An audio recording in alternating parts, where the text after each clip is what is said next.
Welcome to the Stratford IP Strategy Academy. In this session, we will be dispelling some of the common myths in the IP industry relating to indemnification. Indemnification can be an intimidating subject, but it's important to familiarize yourself with the appropriate measures to protect yourself, your products, and your investments when it comes time to bring them to market.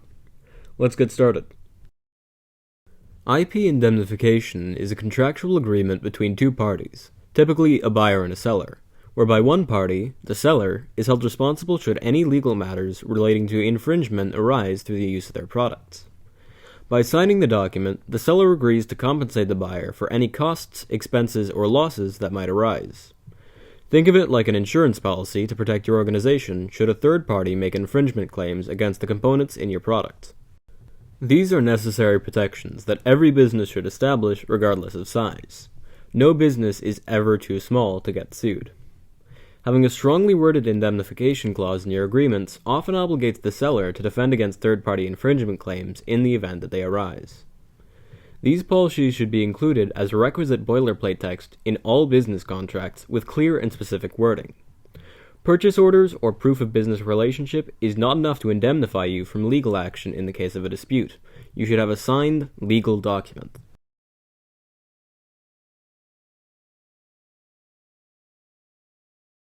If you're planning to incorporate any purchased components into one of your products, for example, if your product makes use of another company's computer chip and its innovation, this requires a purchase agreement with an IP indemnification clause.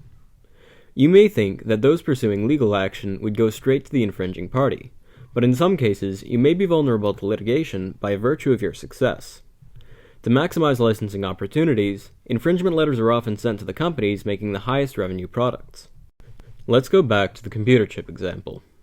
Let's say that your product, worth $100,000, includes a $2 chip sold to you by Company B. This chip performs a specific function that Company C believes infringes on their patent.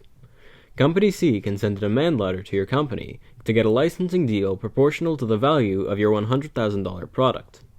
If your purchase agreement with Company B does not include an indemnification clause, or worse yet, you haven't signed a purchase agreement, you are on the hook for these infringement claims and are left alone to defend yourself. Another outcome may be that you have to switch for a more expensive chip from a different vendor who is paying a licensing fee to Company C, which can have a huge impact on your product lifecycle. It's much safer and a lot more cost efficient to simply have an indemnity clause in your contracts from the outset, as compared to adopting a wait-and-see approach and expecting the third party to be the subject of the infringement or licensing disputes. It's important to note that, while adding an indemnification clause to a simple purchase order may be a good first step, it won't have the same strength as a signed contractual clause. This is because some invoices have language to negate the terms. The indemnification must be in a contract with appropriate signatures. This way, there can be no dispute.